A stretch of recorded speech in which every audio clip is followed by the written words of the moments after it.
Good morning, everyone. I'm Steve Ankerstar, and welcome to Ankerstar Wealth Morning Update. Today, we're going to talk about three things: the celebration in the market yesterday and continuing today for inflation. The numbers are pouring in. They're not necessarily all good, but they're certainly better than the expectations for the most part, and the market's celebrating that. We're also going to talk about another great news story, which was Disney's earnings last night.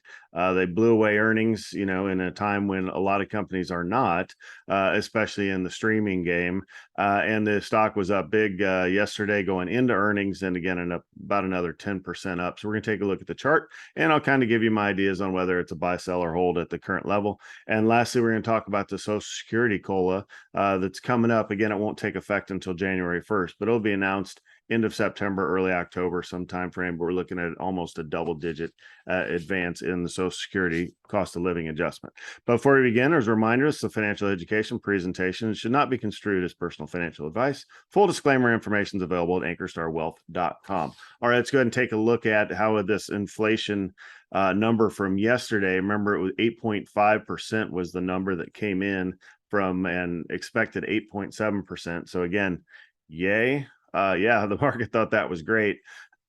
And you saw the market was up almost 3% in the NASDAQ, 2% for the others yesterday. And these are the real-time futures this morning here 2 minutes before the market opens, up almost 1%, 0.75%. So still kind of celebrating that. Some other numbers are in today. But really, when you look at the inflation report, the best I found in here, this market is the trend is our friend.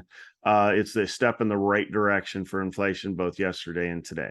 So again, markets do like to anticipate the anticipations of others. So often markets move well ahead of the actual event happening. So just starting down or developing that downward trend in inflation is all the market was looking for to, again, turn around and start going higher. Is the bottom in? I'd have to think so. I mean, we had a decent July. August kind of bounced around a little bit, but after yesterday's move up, if today continues up and then Friday, really either flat lines or just doesn't fall out, I have to think that the bottom is in, and that it's safe to put money back to work, even if you're conservative. I think you can safely put money back to work here because the major themes we're working for 2022 are starting to get resolved. Not resolved, starting to get resolved. Big difference there. Okay, let's look at Disney earnings. What does everybody think across the board? Well, Disney just crushed it, right? In the earnings, an 8% pre-market earlier, up to 10% now, actually 9% looking on another screen there. But really, you can read about the specifics. But when you think of Disney and a great American brand and multiple ways to win, multiple revenue streams, and, ESPN money loser, but they're trying, right? They're trying to get all these things kind of focused.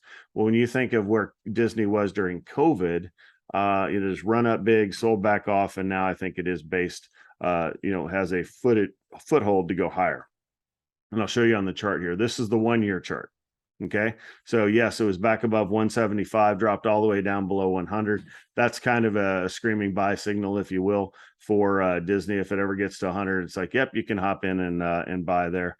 When you look at the fundamentals, no dividend. They used to have a dividend, that paid twice a year, which is different than the others.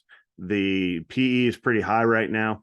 But don't let that fool you, right? Just it's kind of a small numbers thing. I think Disney's got a lot of staying power over the long term.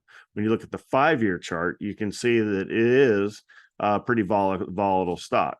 So we had the 2020 COVID all the way down here to below 100 again, and then kind of skyrocket out of that, and then basically doubled from there. So overall, I think you can put some money to work in Disney and just plan to hold it for the long term. Just realize it's pretty volatile. All right, the last thing I'm going to talk about today is Social Security COLA. I know not everybody cares, but a lot of folks do, especially once you get to closing in on what's, collecting it someday. And we're looking at, there's a agency out here. Let me find the exact name. Senior Citizens League is that tracks this stuff and makes predictions. Earlier this year, they were predicting over 10%, 10.5%, if you will. And now they're talking 9.6%.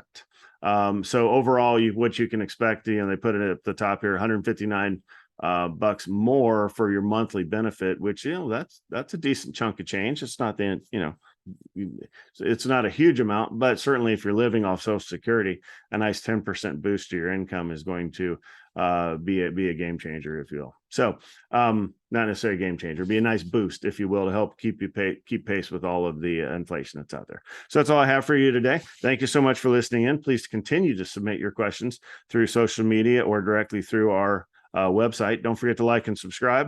And that's all we have for today's show. I'm Steve Ankerstar, and we will see you back tomorrow. Bye.